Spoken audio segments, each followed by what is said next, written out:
ਨਮਸਕਾਰ, ਤੁਸੀਂ ਸਭ ਦੇਖ ਰਹੇ ਹੋ 7C ਨਿਊਜ਼ ਦਾ ਬ੍ਰੌਡਕਾਸਟ। ਅੱਜ ਗੱਲ ਕਰਾਂਗੇ ਪਠਾਨਕੋਟ ਆਈਜੀਸੀ ਦੇ ਪ੍ਰੈਜ਼ੀਡੈਂਟ ਵਿਵੇਕ ਚੌਧਰੀ ਜੀ, ਜਿਹੜੇ ਕਿ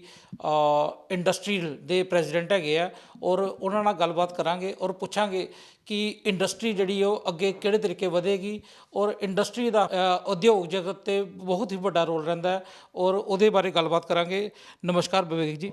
ਇੰਡਸਟਰੀ ਜੋ ਕਿ ਕੇਂਦਰ ਸਰਕਾਰ ਨੇ ਇੱਕ ਅਨਾਊਂਸਮੈਂਟ ਕੀਤੀ ਹੈ ਬਹੁਤ ਵੱਡੇ ਲੈਵਲ 'ਤੇ, ਜਿਹਦੇ 'ਚ ਕਿ ਇੰਡਸਟਰੀ ਬਾਰੇ ਵੀ ਗੱਲਬਾਤ ਕੀਤੀ ਹੈ ਕਿ ਬੜਾ ਵੱਡਾ ਪੈਕੇਜ ਜਾਂ ਕਿੱਦਾਂ ਦੀ ਆਪਣਾ ਇੰਡਸਟਰੀ ਦੇ ਅੱਗੇ ਇਹਤਿਆਤ ਰਹਿਣਗੇ।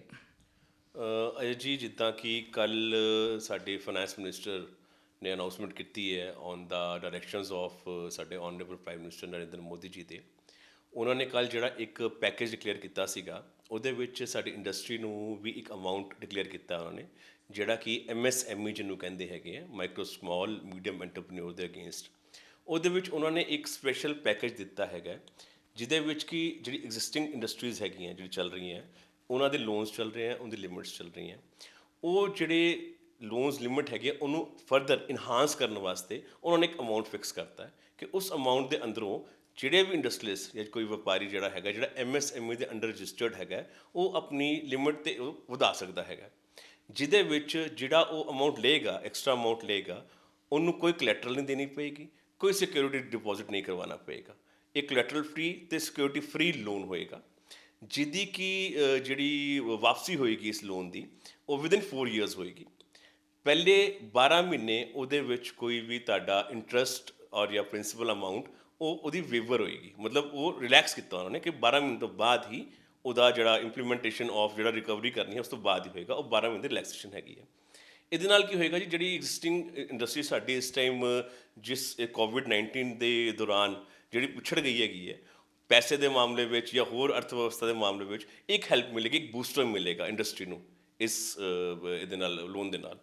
ਸੈਕਿੰਡ, ਹੋਰ ਵੀ ਕਾਫੀ ਜ਼ਿਆਦਾ ਰਿਆਇਤਾਂ ਉਹਨਾਂ ਨੇ ਸਾਨੂੰ ਕਿਹਾ ਹੈ ਕਿ ਮਿਲਣਗੀਆਂ MSME ਦੇ ਅੰਦਰ।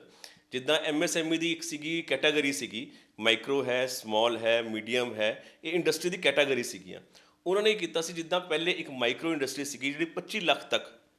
ਉਹਦਾ ਇੱਕ ਕੈਟਾਗਰੀ ਸੀ ਮਾਈਕਰੋ ਦੇ ਅੰਦਰ, ਉਹ ਉਹਨਾਂ ਨੇ 25 ਲੱਖ ਤੋਂ ਵਧਾ ਕੇ 1 ਕਰੋੜ ਕਰਤੀ ਹੈ ਕਿ ਹੁਣ ਜਿਹੜੀ 1 ਕਰੋੜ ਤੱਕ ਦੀ ਇੰਡਸਟਰੀ ਹੈ ਉਹ ਮਾਈਕਰੋ ਦੇ ਅੰਦਰ ਆਏਗੀ। ਪਹਿਲੇ ਲੋਕੀ ਆਪਣੀ ਜਿਹੜੀ ਇੰਡਸਟਰੀ ਸੀਗੀ ਉਹ ਇਸ ਤੋਂ ਬਾਹਰ ਇਸ ਵਾਸਤੇ ਨਹੀਂ ਕਰਦੇ ਸੀਗੇ ਕਿ ਉਹਨਾਂ ਨੂੰ ਰਿਲੈਕਸੇਸ਼ਨ ਨਹੀਂ ਮਿਲਦੀ ਸੀਗੀ, ਪਰ ਗਵਰਨਮੈਂਟ ਦੇ ਇਸ ਸਟੈਪ ਦੇ ਨਾਲ ਕੀ ਹੋਏਗਾ, ਜਦ ਇਹਨਾਂ ਨੇ ਇੱਕ ਤੁਸੀਂ ਕਹਿ ਲਓ ਇੱਕ ਬਹੁਤ ਵੱਡਾ ਇੱਕ ਮਾਰਜਨ ਦੇ ਦਿੱਤਾ ਹੈਗਾ, ਜਿਹਦੇ ਵਿੱਚ ਵੱਡੀਆਂ ਇੰਡਸਟਰੀਆਂ ਵੀ MSME ਦੇ ਅੰਡਰ ਫਾਲ ਕਰਨਗੀਆਂ ਔਰ ਇਸ ਜਿਹੜੀ ਸਕੀਮ ਦਾ ਜਿਹੜਾ ਹੈਗਾ ਉਹ ਫਾਇਦਾ ਚੱਕ ਸਕਦੀਆਂ ਹੈਗੀਆਂ।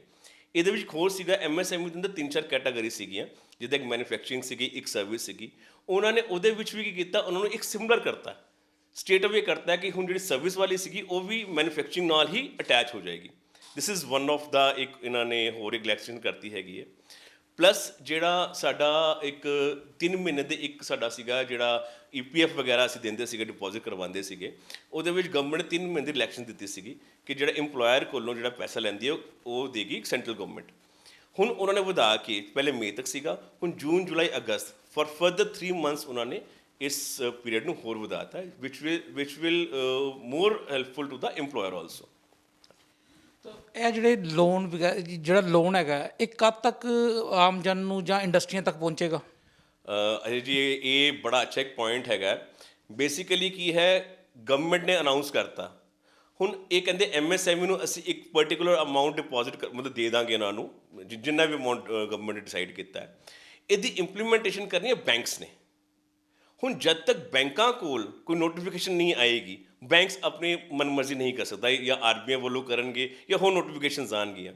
ਇਹ ਪੁਆਇੰਟ ਬਹੁਤ ਵੈਲਿਡ ਹੈ ਕਿ ਅਗਰ ਇੱਕ ਗਵਰਨਮੈਂਟ ਕੋਈ ਚੀਜ਼ ਅਨਾਊਂਸ ਕਰਦੀ ਹੈ, ਉਹਦੀ ਔਨ ਗਰਾਊਂਡਸ ਇੰਪਲੀਮੈਂਟੇਸ਼ਨ ਅਗਰ ਈਜ਼ੀ ਤਰੀਕੇ ਨਾਲ ਹੋਏਗੀ ਤਾਂ ਹੀ ਉਹ ਐਂਡ ਯੂਜ਼ਰ ਨੂੰ ਫਾਇਦਾ ਮਿਲੇਗਾ। ਹਜੇ ਤੱਕ ਇਹ ਦੇਖਣ 'ਚ ਆ ਰਿਹਾ, ਸਰਕਾਰ ਅਨਾਊਂਸਮੈਂਟ ਕਰ ਦਿੰਦੀ ਹੈ, ਚਾਹੇ ਉਹ ਸੈਂਟਰਲ ਗਵਰਨਮੈਂਟ ਹੈ, ਪੰਜਾਬ, ਕੋਈ ਜਿਹੜੇ ਵੀ ਗਵਰਨਮੈਂਟਸ ਹੈ, ਉਹ ਸਕੀਮਾਂ ਅਨਾਊਂਸ ਤਾਂ ਕਰ ਦਿੰਦੀਆਂ, ਬਟ ਗਰਾਊਂਡ ਲੈਵਲ ਤੱਕ ਉਹ ਚੀਜ਼ਾਂ ਨਹੀਂ ਪਹੁੰਚ ਪਾਉਂਦੀਆਂ, ਜਿਹਨੂੰ ਕਹਿੰਦੇ lack of knowledge. Lack of knowledge ਜਿਹੜੀ ਹੈਗੀ ਆ ਉਹ ਬਹੁਤ ਬੰਦਿਆਂ ਨੂੰ ਹੈਗੀ ਹੈ, ਸਪੈਸ਼ਲੀ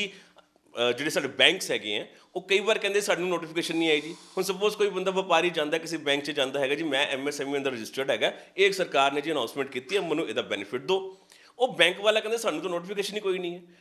ਮੇਨ ਕਹਿਣ ਦਾ ਮਤਲਬ ਹੈ ਔਨ ਗਰਾਊਂਡ ਜਿਹੜੀ ਹੈ ਨਾ ਈਜ਼ ਹੋਣਾ ਚਾਹੀਦਾ ਹੈ ਕਿ ਐਂਡ ਯੂਜ਼ਰ ਜਿਹੜਾ ਹੈਗਾ ਜਿਹਨੇ ਇਸ ਸਕੀਮ ਦਾ ਫਾਇਦਾ ਚੱਕਣਾ ਹੈਗਾ ਉਹਨੂੰ ਜਾ ਕੇ ਦਰ ਇੱਕ ਚੀਜ਼ ਵਾਸਤੇ 10 ਵਾਰ ਚੱਕਰ ਨਾ ਲਗਾਉਣੇ ਪੈਣ ਸੋ ਦੈਟ ਕਿ ਬੈਂਕਸ ਨੂੰ ਸਾਰੀ ਇਨਫੋਰਮੇਸ਼ਨ ਹੋਣੀ ਚਾਹੀਦੀ ਹੈ ਐਮਐਸਐਮਈ ਆਪੇ ਆ ਕੇ ਪੈਸਾ ਨਹੀਂ ਦੇਗਾ ਸਰਕਾਰ ਆਪੇ ਆ ਕੇ ਪੈਸਾ ਨਹੀਂ ਦੇਣੀ ਉਹਨੇ ਇੱਕ ਵਾਇਆ ਮੀਡੀਆ ਬਣਾਇਆ ਪੈਸਾ ਤੁਹਾਨੂੰ ਬੈਂਕਸ ਤੋਂ ਹੀ ਮਿਲਣਾ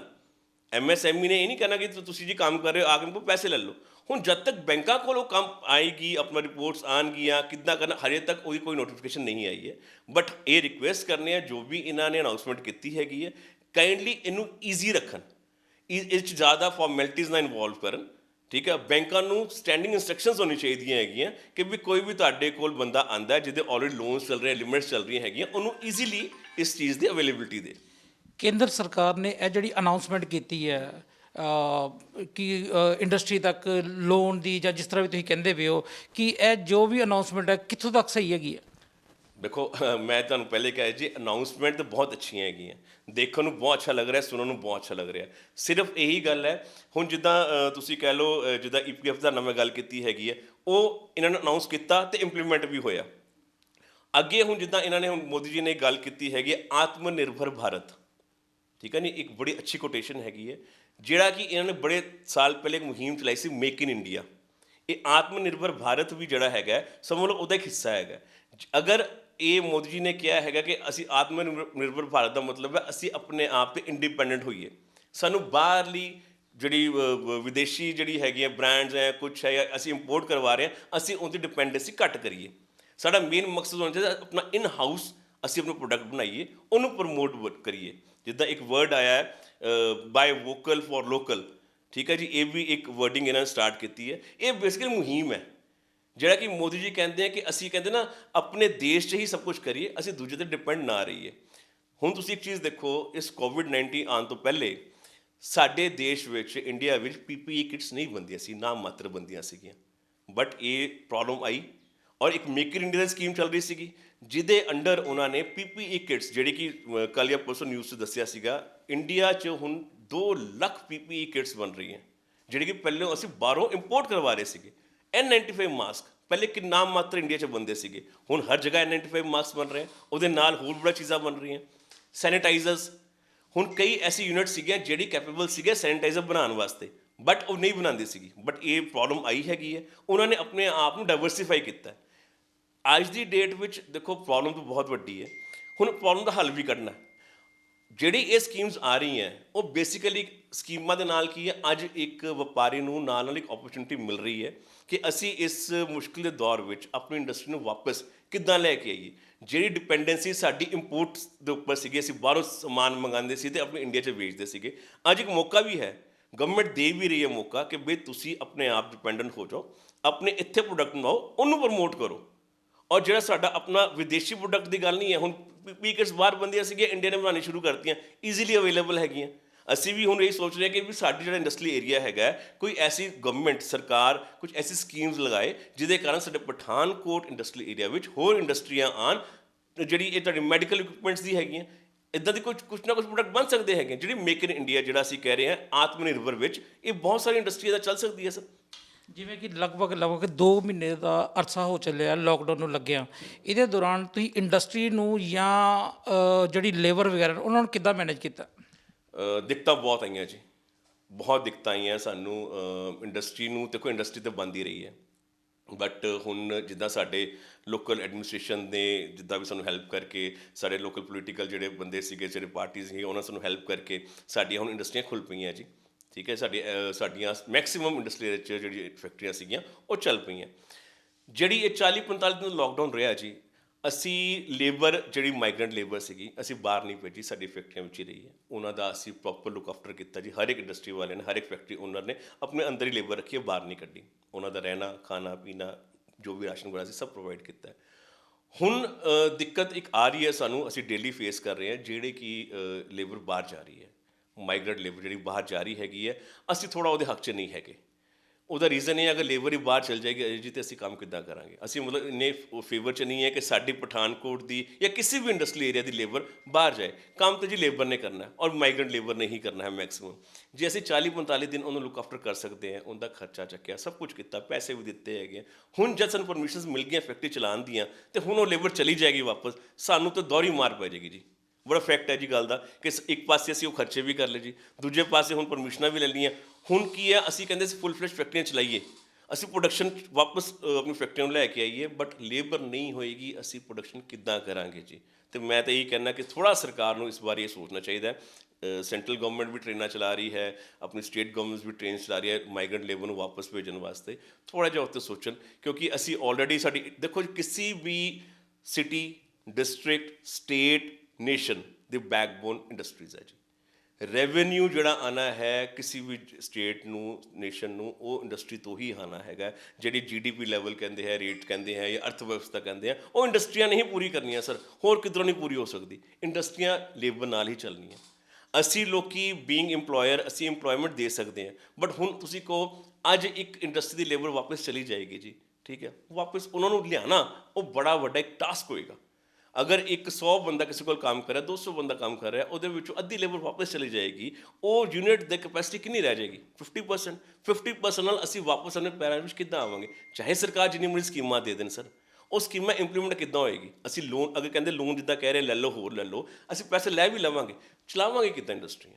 ਸਾਡਾ ਮੇਨ ਇਹ ਹੈਗਾ ਕਿ ਅਸੀਂ ਸਾਰੀ ਗਵਰਨਮੈਂਟ ਨੂੰ ਇਹ ਵੀ ਕਹਿੰਦੇ, ਅਗਰ ਤੁਸੀਂ ਇਹ ਪਾਲਿਸੀਆਂ ਦੇ ਰਹੇ ਹੋ, ਤੇ ਇਹਦੇ ਨਾਲ ਨਾਲ ਇਹ ਵੀ ਦੇਖੋ ਕਿ ਜਿਹੜੀ ਲੇਬਰ ਹੈਗੀ ਹੈ ਉਹਨੂੰ ਥੋੜ੍ਹਾ ਜਿਹਾ ਕਹਿੰਦੇ ਨਾ, ਉਹ ਥੋੜ੍ਹਾ ਹੋਰ ਮੋਟੀਵੇਟ ਕਰੋ ਕਿ ਕੋਈ ਗੱਲ ਨਹੀਂ, ਜਿੱਥੇ ਇੰਨੀ ਦੇਰ ਸਹਿ ਲਿਆ, ਥੋੜ੍ਹੀ ਦੇਰ ਹੋਰ ਸਹਿ ਲਓ। ਫੈਕਟਰੀਆਂ ਨੂੰ ਇੱਕ ਵਾਰ ਸਟ੍ਰੀਮਲਾਈਨ ਹੋਣ ਦਿਓ, ਪ੍ਰੋਡਕਸ਼ਨ 'ਚ ਆਉਣ ਦਿਓ। ਜਿਵੇਂ ਕਿ ਕੇਂਦਰ ਸਰਕਾਰ ਨੇ 17 ਜਾਂ 18 ਤਰੀਕ ਨੂੰ ਸਾਰੀ ਸਟੇਟਾਂ ਦੇ ਉੱਤੇ ਛੱਡ ਦਿੱਤਾ ਹੈ ਕਿ ਤੁਸੀਂ ਇੱਕ ਇੱਦਾਂ ਦੀ ਸਟ੍ਰੈਟਜੀ ਤਿਆਰ ਕਰੋ ਕਿ ਜਿਹਦੇ ਨਾਲ ਕਿ ਲੋਕਾਂ ਨੂੰ ਰਿਲੈਕਸੇਸ਼ਨ ਵੀ ਹੋਏ ਔਰ ਲੋਕਡਾਊਨ ਵੀ ਖਤਮ ਨਾ ਹੋਏ, ਤਾਂ ਉਹਦੇ ਬਾਰੇ ਕੀ ਕਹਿਣਾ ਚਾਹੋਗੇ? ਦੇਖੋ ਜੀ, 17th ਜਾਂ 18th ਨੂੰ ਜੋ ਵੀ ਹੁਣ ਗਵਰਨਮੈਂਟ ਡਿਸੀਜਨ ਕਹਿੰਦੀ ਹੈ, ਜਿੱਦਾਂ ਲੋਕਡਾਊਨ 4 ਦੀ ਗੱਲ ਚੱਲ ਰਹੀ ਸੀਗੀ, ਸਾਡੇ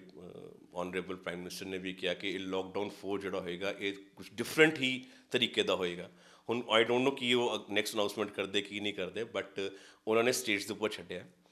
Punjab was the only state ਜਿਹਨੇ ਸਭ ਤੋਂ ਪਹਿਲੇ ਡਿਸੀਜਨ ਲਿੱਤਾ ਸੀਗਾ ਕਰਫਿਊ ਦਾ, and that is a very good decision. ਉਹਨੂੰ ਦੇਖਾ ਦੇਖੀ ਬਾਕੀ ਸਟੇਟਸ ਨੇ ਵੀ ਇਹ ਡਿਸੀਜਨ ਲਿੱਤਾ, ਐਂਡ ਇਹ ਜ਼ਰੂਰੀ ਸੀਗਾ ਜੀ। ਜਿਹੜੀ ਅੱਜ ਫਿਗਰਸ ਆਲ ਓਵਰ ਇੰਡੀਆ ਪਹੁੰਚੀਆਂ ਹੈਗੀਆਂ, ਅਗਰ ਇਹ ਕਰਫਿਊ ਨਾ ਹੁੰਦਾ, ਲੋਕਡਾਊਨ ਨਾ ਹੁੰਦਾ, ਮੇ ਬੀ ਇਹ ਕੰਡੀਸ਼ਨ ਬਹੁਤ ਜ਼ਿਆਦਾ ਅੱਗੇ ਵੱਧ ਜਾਣੀ ਸੀਗੀਆਂ। Due to that hard decision ਅੱਜ ਅਸੀਂ ਫਿਰ ਵੀ ਬਚਾਅ ਵਿੱਚ ਹੈਗੇ ਹਾਂ। ਹੁਣ ਜਿਹੜੀ ਗੱਲ ਤੁਸੀਂ ਕਹਿੰਦੇ ਸਟੇਟਸ ਦੇ ਉੱਪਰ ਛੱਡਤਾ ਸੈਂਟਰਲ ਗਵਰਨਮੈਂਟ ਨੇ, ਉਹ ਦੇਖੋ ਜੀ, ਹੁਣ ਸਾਡੇ ਪੰਜਾਬ ਸਟੇਟ ਹੈਗੀ ਹੈ। ਪੰਜਾਬ ਸਟੇਟ ਵਿੱਚ ਜਿੱਦਾਂ ਮੈਂ ਪਹਿਲੇ ਕਿਹਾ ਕਿ ਕਿਸੇ ਵੀ ਸਿਟੀ, ਡਿਸਟ੍ਰਿਕਟ ਅਤੇ ਸਟੇਟ ਦਾ ਇੱਕ ਜਿਹੜਾ ਰੈਵਨਿਊ ਜਨਰੇਸ਼ਨ ਹੈ ਉਹ ਇੰਡਸਟਰੀ ਹੈਗੀ ਹੈ। ਹੁਣ ਇਹਨਾਂ ਨੇ ਆਹਿਸਤਾ ਆਹਿਸਤਾ ਜਿਹੜਾ ਲੋਕਡਾਊਨ ਦੇ ਵਿੱਚ ਸਾਨੂੰ ਰਿਲੈਕਸੇਸ਼ਨ ਦਿੱਤੀ ਹੈ ਕਿ ਤੁਸੀਂ ਇੰਡਸਟਰੀਆਂ ਚਲਾਓ, ਵਰਕਿੰਗ ਕਰੋ। ਇਹਦੇ ਨਾਲ ਕੀ ਰੈਵਨਿਊ ਜਨਰੇਟ ਹੋਏਗਾ। ਅੱਗੇ ਹੁਣ ਜਿੱਦਾਂ ਸਾਡੇ ਦੁਕਾਨਾਂ, ਬਾਜ਼ਾਰ ਆਹਿਸਤਾ ਆਹਿਸਤਾ, ਜਿੱਦਾਂ 3 ਦਿਨ ਇੱਕ ਦੁਕਾਨ ਖੁੱਲ੍ਹੇਗੀ, 3 ਦਿਨ ਦੂਜੀਆਂ ਦੁਕਾਨਾਂ ਖੁੱਲ੍ਹਣਗੀਆਂ, ਇਹ ਆਹਿਸਤਾ ਆਹਿਸਤਾ ਇਹਨੂੰ ਸਟ੍ਰੀਮਲਾਈਨ ਕਰ ਰਹੇ ਆ, ਲਾਈਨ 'ਤੇ ਲੈ ਕੇ ਆ ਰਹੇ ਵਪਾਰ ਨੂੰ। ਦੇਖੋ ਜੀ, ਉਹ ਕਹਿੰਦੇ ਜਾਨ ਹੈ ਤਾਂ ਜਹਾਨ ਹੈ, ਪਹਿਲੇ PM ਸਾਹਿਬ ਨੇ ਬੋਲਿਆ ਸੀਗਾ। ਹੁਣ ਜਾਨ ਵੀ ਹੈ ਅਤੇ ਜਹਾਨ ਵੀ ਹੈ। ਸਾਨੂੰ we have to right now ਸਾਨੂੰ ਸੋਚਣਾ ਪਏਗਾ ਕਿ ਅਸੀਂ ਇਸ COVID-19 ਦੇ ਵਿੱਚ ਰਹਿਣਾ ਕਿੱਦਾਂ। ਬੇਸਿਕਲੀ ਜਿੱਦਾਂ ਹਰ ਬੰਦਾ ਕਹਿ ਰਿਹਾ ਸੋਸ਼ਲ ਡਿਸਟੈਂਸਿੰਗ ਰੱਖੋ, ਅਸੀਂ ਵੀ ਫੈਕਟਰੀਆਂ ਚਲਾ ਰਹੇ ਹਾਂ, ਅਸੀਂ ਪੂਰੇ ਮੇਜਰਸ ਲੈ ਰਹੇ ਹੈਗੇ ਹਾਂ, ਸੈਨੀਟਾਈਜੇਸ਼ਨ ਬਾਰ-ਬਾਰ ਆਪਣੀ ਯੂਨਿਟਸ ਦਾ ਕਰਵਾ ਰਹੇ ਹੈਗੇ ਹੈ, ਠੀਕ ਹੈ, ਉਹਨਾਂ ਨੂੰ ਮਾਸਕ ਦਿੱਤੇ ਹੈ, ਜਿਹੜੀ ਵੀ ਬੇਸਿਕ ਫਾਰਮੈਲਿਟੀਜ਼ ਹੈਗੀਆਂ ਸਾਰੀਆਂ ਪੂਰੀ ਕਰ ਰਹੇ ਹੈਗੇ। ਬਾਕੀ ਜਿੱਦਾਂ ਹੁਣ ਸਰਕਾਰ ਕਹੇਗੀ ਜੀ, ਜਿੱਦਾਂ ਉਹਨਾਂ ਨੂੰ ਚਲਾਉਣ ਨੂੰ ਕਿਹਾ ਹੈਗਾ ਅਸੀਂ ਚਲਾ ਰਹੇ ਹਾਂ, ਕੱਲ੍ਹ ਨੂੰ ਰੱਬ ਨਾ ਕਰੇ ਕੋਈ ਹੋਰ ਅਗਰ ਇਹ ਫਿਗਰਸ ਵੱਧਦੀਆਂ, ਜੇ ਬੰਦ ਕਰਨ ਨੂੰ ਕਹਾਂਗੇ ਬੰਦ ਕਰਾਂਗੇ, ਇਸ ਤਾਂ ਸਰਕਾਰ ਦੇ ਨਾਲ ਹੈ ਜੀ। ਜਿੱਦਾਂ ਉਹ ਕਹਿਣਗੇ ਅਸੀਂ ਉਹਦੇ ਦਿਸ਼ਾ ਨਿਰਦੇਸ਼ ਦੇ ਨਾਲ ਚੱਲ ਰਹੇ ਹਾਂ। ਜਿੱਦਾਂ ਸਾਡੇ ਲੋਕਲ ਐਡਮਿਨਿਸਟ੍ਰੇਸ਼ਨ ਹੈ ਉਹ ਕਹਿ ਰਹੀ ਹੈ, ਜੋ ਸਾਨੂੰ ਇੰਸਟਰਕਸ਼ਨਸ ਦੇ ਰਹੀਆਂ, ਡੇ ਬਾਏ ਡੇ ਤੁਸੀਂ ਦੇਖ ਰਹੇ ਹੋ ਹਰ ਦਿਨ ਕੋਈ ਨਾ ਕੋਈ ਨੋਟੀਫਿਕੇਸ਼ਨ ਆ ਜਾਂਦੀ ਹੈ। ਅੱਜ ਵੀ ਨੋਟੀਫਿਕੇਸ਼ਨ ਆ ਗਈ ਹੈ ਕਿ ਜਿਹੜਾ ਟਾਈਮਿੰਗ ਹੈਗਾ ਉਹ 6 ਵਜੇ ਤੱਕ ਕਰਤਾ। ਗਵਰਨਮੈਂਟ ਸਰ, ਐਡਮਿਨਿਸਟ੍ਰੇਸ਼ਨ ਬੈਠੀ ਹੈ, ਸਰਕਾਰ ਬੈਠੀ ਹੈ, ਅੱਛੇ ਵਾਸਤੇ ਸੋਚ ਰਹੀ ਹੈ, ਅਸੀਂ ਉਹਦੇ ਨਾਲ ਹੈ। ਜਿੱਦਾਂ ਕਹਿਣਗੇ, ਜਿੱਦਾਂ ਸਾਨੂੰ ਇੰਸਟਰਕਸ਼ਨਸ ਦੇ ਰਹੇ ਹਾਂ, ਅਸੀਂ ਉਸ ਹਿਸਾਬ ਨਾਲ ਕੰਮ ਕਰ ਰਹੇ ਹਾਂ। ਸਾਡੇ PM ਸਾਹਿਬ ਨੇ ਜਿਹੜਾ ਇੱਕ ਨਵਾਂ ਦੱਸਿਆ ਕਿ ਲੋਕਲ ਅਬਾਊਟ ਵੋਕਲ, ਉਹ ਕਿੰਨਾ ਕੁ ਸਹੀ ਹੈ? ਬਹੁਤ ਸਹੀ ਹੈ। ਅਸੀਂ ਤਾਂ ਇਸ ਚੀਜ਼ ਨੂੰ ਸਪੋਰਟ ਕਰਦੇ ਹਾਂ ਜੀ, ਕਿਉਂਕਿ ਇੱਕ ਬੰਦਾ ਆਪਣੇ ਘਰ ਵਿੱਚ ਬੈਠ ਕੇ ਇੱਕ ਅਗਰ ਕੋਈ ਪ੍ਰੋਡਕਟ ਬਣਾ ਰਿਹਾ ਹੈ, ਇਨੋਵੇਸ਼ਨ ਕੁਝ ਕਰ ਰਿਹਾ ਹੈ, ਜਿਹਦੇ ਵਿੱਚ ਅਸੀਂ ਪ੍ਰਮੋਟ ਕਰੀਏ ਉਸ ਚੀਜ਼ ਨੂੰ, ਠੀਕ ਹੈ, ਔਰ ਉਹਦੀ ਡਿਮਾਂਡ ਵੀ ਹੈਗੀ ਹੈ ਅੱਜ ਦੀ ਡੇਟ ਵਿੱਚ, ਤਾਂ ਕਿਉਂ ਨਾ, ਅੱਛੀ ਗੱਲ ਹੈਗੀ ਹੈ ਜੀ। ਅਸੀਂ ਤਾਂ ਕਹਿੰਦੇ ਹਾਂ ਡਿਪੈਂਡੈਂਸੀ ਕਿਉਂ ਰੱਖਣੀ ਹੈ ਬਾਹਰ ਦੀ ਚੀਜ਼ਾਂ ਵਾਸਤੇ, ਅਸੀਂ ਕਿਉਂ ਡਿਪੈਂਡੈਂਟ ਹੋਈਏ ਜੇ ਸਾਡੇ ਆਪਣੇ ਆਪ 'ਚ ਇੰਨੀ ਕੈਪੇਬਿਲਿਟੀ ਹੈਗੀ ਹੈ, ਅਗਰ ਅਸੀਂ ਉਹ ਕੰਮ ਕਰ ਸਕਦੇ ਹਾਂ ਤਾਂ ਅਸੀਂ why to depend upon others. ਅਗਰ ਉਹ ਕਹਿੰਦੇ ਹੈ ਵੋਕਲ ਵੀ ਲੋਕ, ਜੋ ਵੀ ਆਪਣਾ ਨਾਰਾ ਇਹਨਾਂ ਨੇ ਦਿੱਤਾ ਹੈਗਾ, ਜਾਂ ਜਿੱਦਾਂ ਮੈਂ ਤੁਹਾਨੂੰ ਕਿਹਾ ਆਪਣਾ ਸੈਲਫ ਡਿਪੈਂਡੈਂਸੀ ਜਿਹਨੂੰ ਕਹਿੰਦੇ ਆ, ਅੱਛੀ ਗੱਲ ਹੈ ਜੀ, ਹੋਣਾ ਚਾਹੀਦਾ। ਅਸੀਂ ਕਹਿੰਦੇ ਪ੍ਰੋਡਕਟ ਘਰ ਘਰ, ਹੁਣ ਅਸੀਂ ਇੰਡਸਟਰੀਆਂ ਹੈਗੀਆਂ ਜੀ, ਸਾਨੂੰ ਅਗਰ ਕੋਈ ਓਪਰਚੁਨਿਟੀ ਦੇਗਾ ਕਿ ਵੀ ਇਹ ਪ੍ਰੋਡਕਟ ਬਣਾਓ ਜਿਹਦੀ ਮਾਰਕੀਟ 'ਚ ਡਿਮਾਂਡ ਵੀ ਹੈਗੀ ਹੈ ਅੱਜ ਦੀ ਡੇਟ ਵਿੱਚ, ਅਸੀਂ ਜ਼ਰੂਰ ਕਰਾਂਗੇ ਜੀ, ਕਰਨਾ ਚਾਹੀਦਾ, ਕੋਈ ਮਾੜੀ ਗੱਲ ਨਹੀਂ ਇਹਦੇ ਵਿੱਚ। ਅਸੀਂ ਕਿਉਂ ਕਿਸੇ ਦਾ ਮੂੰਹ ਦੇਖਾਂਗੇ ਜੀ ਬਾਹਰ ਦੇ ਪ੍ਰੋਡਕਟਾਂ ਵਾਸਤੇ? ਅਸੀਂ ਕਿਉਂ ਦੇਖੀਏ? ਜਦ ਸਾਡੇ 'ਚ ਅਸੀਂ ਆਪਣੇ ਕਰ ਸਕਦੇ ਹਾਂ ਉਹ ਚੀਜ਼, ਅਸੀਂ ਜ਼ਰੂਰ ਕਰਾਂਗੇ ਜੀ। ਕੇਂਦਰ ਸਰਕਾਰ ਨੂੰ ਕੀ ਕਹਿਣਾ ਚਾਹੋਗੇ ਕਿ ਇਹ ਜਿਹੜੇ ਲੋਨ ਦੀ ਜਿਹੜੀ ਪ੍ਰਤੀਕਿਰਿਆ ਕਿੱਦਾਂ ਦੀ ਰਹਿਣੀ ਚਾਹੀਦੀ ਹੈ? ਸਰ ਮੈਂ ਤਾਂ ਸਿਰਫ ਇੱਕੋ ਗੱਲ ਜਿੱਦਾਂ ਪਹਿਲੇ ਕਹੀ ਸੀ ਉਹੀ ਰਿਪੀਟ ਕਰਨਾ ਕਿ ਅਨਾਊਂਸਮੈਂਟ ਕਰਨ ਨਾਲ ਇੱਕ ਸਾਨੂੰ ਹੋਪ ਮਿਲਦੀ ਹੈ। ਜਦ ਵੀ ਕੋਈ ਅਨਾਊਂਸਮੈਂਟ ਸਰਕਾਰ ਕਰਦੀ ਹੈ ਵੱਡੇ ਲੈਵਲ 'ਤੇ, ਵਪਾਰੀ ਨੂੰ, ਆਮ ਪਬਲਿਕ ਨੂੰ, ਇੰਡਸਟਰੀਲਿਸਟ ਨੂੰ ਇੱਕ ਹੋਪ ਮਿਲਦੀ ਹੈ ਕਿ ਹਾਂ ਵੀ ਸਰਕਾਰ ਸਾਡੇ ਬਾਰੇ ਕੁਝ ਸੋਚ ਰਹੀ ਹੈ। ਬਟ ਉਹ ਜਿਹੜੀ ਅਨਾਊਂਸਮੈਂਟਸ ਹੁੰਦੀਆਂ ਨਾ ਸਰ, ਉਹ ਗਰਾਊਂਡ ਲੈਵਲ ਤੱਕ ਜ਼ਰੂਰ ਪਹੁੰਚਣੀ ਚਾਹੀਦੀਆਂ। ਇਹਨਾਂ ਨੂੰ ਕੁਝ ਐਸਾ ਵਾਇਆ ਮੀਡੀਆ ਬਣਾਉਣਾ ਚਾਹੀਦਾ ਕਿ ਕੋਈ ਵੀ ਬੰਦਾ ਜਾਏ ਨੀਡੀ, ਠੀਕ ਹੈ, ਉਹ ਉਹਨੂੰ ਈਜ਼ੀਲੀ ਅਵੇਲੇਬਲ ਚੀਜ਼ਾਂ ਹੋਣ। ਕਿਉਂਕਿ ਅਸੀਂ ਇਹ ਪਿੱਛੇ ਵੀ ਦੇਖਿਆ ਬੜੀ ਸਕੀਮਾਂ ਆਈਆਂ ਸੀਗੀਆਂ, ਕਈ ਐਸੇ ਲੋਨ ਸੀਗੇ ਜਿਹੜਾ ਕਿ ਬੰਦਾ ਅਪਲਾਈ ਕਰਦਾ ਹੈਗਾ ਪਰ ਮੁੱਕ 'ਤੇ ਜਾ ਕੇ ਉਹਦੇ ਰਿਜੈਕਟ ਹੋ ਜਾਂਦੇ ਆ, ਕਿਉਂਕਿ ਉਹਨਾਂ ਨੇ ਫਾਰਮੈਲਿਟੀਜ਼ ਇੰਨੀ ਟਫ ਕੀਤੀਆਂ ਹੁੰਦੀਆਂ ਕਿ ਹਰ ਬੰਦਾ ਉਹਨੂੰ ਫੁੱਲਫਿਲ ਨਹੀਂ ਕਰ ਸਕਦਾ। ਈਜ਼ ਆਊਟ ਹੋਣਾ ਚਾਹੀਦਾ। ਈਜ਼ ਆਊਟ ਮੀਨਸ ਜਿਹੜਾ ਬੰਦਾ ਨੀਡੀ ਹੈ ਉਹਨੂੰ ਜ਼ਿਆਦਾ, ਤੁਸੀਂ ਦੇਖੋ ਜੀ, ਤੁਸੀਂ ਕੋਈ 40-50 ਲਿਸਟਾਂ ਬਣਾ ਦੋਗੇ, ਇਹ ਫਾਰਮੈਲਿਟੀ ਕੰਪਲੀਟ ਕਰ, ਇਹ ਫਾਰਮੈਲਿਟੀ ਕੰਪਲੀਟ ਕਰ, ਉਹ ਬੰਦਾ ਫਾਰਮੈਲਿਟੀ ਕੰਮ ਕਹਿੰਦਾ ਦਫਾ ਕਰੋ ਜੀ, ਕੋਈ ਚੱਕਰ ਨਹੀਂ, ਮੈਂ ਨਹੀਂ ਲੈਣਾ ਜੀ ਕੁਝ, ਕਿਉਂਕਿ ਕਈ ਵਾਰ ਬੰਦਾ ਫਾਰਮੈਲਿਟੀ ਕੰਪਲੀਟ ਕਰ ਹੀ ਨਹੀਂ ਸਕਦਾ ਜੀ। ਅਤੇ ਐਸੀ ਸਕੀਮਸ ਦਾ ਕੋਈ ਫਾਇਦਾ ਨਹੀਂ ਸਰ। ਇੱਕ ਕੋਟੇਸ਼ਨ ਬਣੀ ਹੈ ਜੀ, don't ask question for the ਸੇਕ ਆਫ ਕੁਐਸਚਨ, ਠੀਕ ਹੈ ਨਾ। ਸਕੀਮਸ ਅਨਾਊਂਸ ਕੀਤੀ ਹੈ ਤਾਂ ਉਹਨੂੰ ਇੰਪਲੀਮੈਂਟ ਵੀ ਕਰਨਾ ਸਰਕਾਰ ਦਾ ਹੀ ਫਰਜ਼ ਹੈ। ਅਤੇ ਜਿਹੜੀ ਇੰਪਲੀਮੈਂਟੇਸ਼ਨ ਦੀ ਜਿਹੜੀ ਇੰਸਟੀਟਿਊਸ਼ਨਸ ਹੈ, ਦੈਟ ਇਜ਼ ਓਨਲੀ ਬੈਂਕਸ। ਜਦ ਤੱਕ ਬੈਂਕਸ ਨੂੰ ਇੱਕ ਸਟੈਂਡਿੰਗ ਇੰਸਟਰਕਸ਼ਨਸ ਨਹੀਂ ਆਉਣਗੀਆਂ, ਸਟ੍ਰਿਕਟ ਇੰਸਟਰਕਸ਼ਨਸ ਨਹੀਂ ਆਉਣਗੀਆਂ ਕਿ ਇਹ ਕੰਮ ਕਰਨਾ ਹੈ ਅਤੇ ਈਜ਼ ਆਊਟ ਨਾ ਕਰਨਾ ਹੈ, ਤਦ ਤੱਕ ਕੋਈ ਫਾਇਦਾ ਨਹੀਂ ਸਰ। ਤਦ ਤੱਕ ਜਿੰਨੀਆਂ ਮਰਜ਼ੀ ਸਕੀਮ ਅਨਾਊਂਸ ਕਰ ਦਿਓ, ਐਂਡ ਯੂਜ਼ਰ ਤੱਕ ਨਹੀਂ ਪਹੁੰਚਣਗੀਆਂ, ਉਹ ਸਕੀਮਾਂ ਦਾ ਕੋਈ ਫਾਇਦਾ ਨਹੀਂ। ਅਸੀਂ ਇਹੀ ਕਹਿੰਦੇ ਹਾਂ ਕਿ ਸੈਂਟਰਲ ਗਵਰਨਮੈਂਟ ਨੇ ਅਗਰ ਇੰਨੀ ਵੱਡੀ ਕੱਲ੍ਹ ਵੀ ਅਨਾਊਂਸਮੈਂਟ ਕੀਤੀ ਸੀਗੀ, ਅੱਜ ਵੀ ਅਨਾਊਂਸਮੈਂਟ ਹੋ ਰਹੀ ਹੈ, ਮੇਰੇ ਖਿਆਲ 'ਚ 3-4 ਦਿਨ ਬਾਅਦ ਹੋਰ ਵੀ ਅਨਾਊਂਸਮੈਂਟ ਇਹ ਰੈਗੂਲਰ ਕਰਦੇ ਰਹਿਣਗੇ। ਸਿਰਫ ਇਹੀ ਹੈ ਕਿ ਇਹਨੂੰ ਇੰਪਲੀਮੈਂਟ ਕਰਨ। ਸਕੀਮਸ ਬਹੁਤ ਅੱਛੀਆਂ ਜੀ, ਸੁਣਨ 'ਚ ਬਹੁਤ ਅੱਛੀ ਲੱਗ ਰਹੀਆਂ। ਹਾਂ, ਇੰਪਲੀਮੈਂਟ ਕਿੱਦਾਂ ਹੁੰਦੀ ਹੈ, ਉਹਦੇ ਕੀ ਆਸਪੈਕਟਸ ਨਿਕਲਦੇ ਹੈ, ਕੀ ਪ੍ਰੋਸ ਐਂਡ ਕੌਨਸ ਹੈਗੇ ਹੈ, ਕੀ ਚੰਗਾ ਹੈ, ਕੀ ਮਾੜਾ, ਇਹ ਤਾਂ ਬਾਅਦ ਦੀ ਗੱਲ ਹੈ। ਫਿਲਹਾਲ ਜਦ ਤੱਕ ਜਿੰਨਾ ਕੁ ਮੈਨੂੰ ਸਮਝ ਹੈਗੀ ਹੈ, ਜਿੰਨਾ ਕੁ ਮੈਂ ਸੁਣਿਆ ਹੈ, ਜਿੰਨਾ ਕਿ ਅਸੀਂ ਨੋਟੀਫਿਕੇਸ਼ਨਸ ਆ ਰਹੀਆਂ ਹੈ, ਜੋ ਵੀ ਵਟਸਐਪ ਗਰੁੱਪ 'ਚ ਜੋ ਚੱਲ ਰਿਹਾ ਹੈਗਾ, ਉਸ ਹਿਸਾਬ ਨਾਲ ਤਾਂ ਬਹੁਤ ਅੱਛਾ ਲੱਗ ਰਿਹਾ ਜੀ। ਰੈਸਟ ਦੇਖੋ ਜੀ, ਲੈਟਸ ਸੀ ਕਿ ਇਹਨੂੰ ਕਿੱਦਾਂ ਅੱਗੇ ਫਰਦਰ ਨਿਕਲਦਾ ਸਰ। ਤੋ ਇਹ ਸੀ ਸਾਡੇ ਨਾਲ ਪਠਾਨਕੋਟ ਆਈਜੀਸੀ ਦੇ ਪ੍ਰੈਜ਼ੀਡੈਂਟ ਵਿਵੇਕ ਚੌਧਰੀ ਜੀ, ਜਿਨ੍ਹਾਂ ਨੇ ਦੱਸਿਆ ਕਿ ਕੇਂਦਰ ਸਰਕਾਰ ਵੱਲੋਂ ਜੋ ਅਨਾਊਂਸਮੈਂਟ ਕੀਤੀ ਗਈ ਹੈ ਬਹੁਤ ਵਧੀਆ ਹੈਗੀ ਆ, ਬਟ ਇਹਦੇ 'ਚ ਬੈਂਕਾਂ ਨੂੰ ਬਰੀਫ ਕਰਨ ਦੀ ਜ਼ਰੂਰਤ ਹੈਗੀ ਹੈ ਕਿ ਜਿੱਥੇ ਜਾ ਕੇ ਜਿਹੜਾ ਵੀ ਕੋਈ ਲੋਨ ਲੈਣ ਜਾਏ ਤਾਂ ਉਹਨੂੰ ਈਜ਼ੀਲੀ ਲੋਨ ਮਿਲ ਜਾਏ। ਪਠਾਨਕੋਟ ਤੋਂ ਅਭਿਸ਼ੇਕ ਦੇ ਨਾਲ ਅਜੇ ਸੈਣੀ।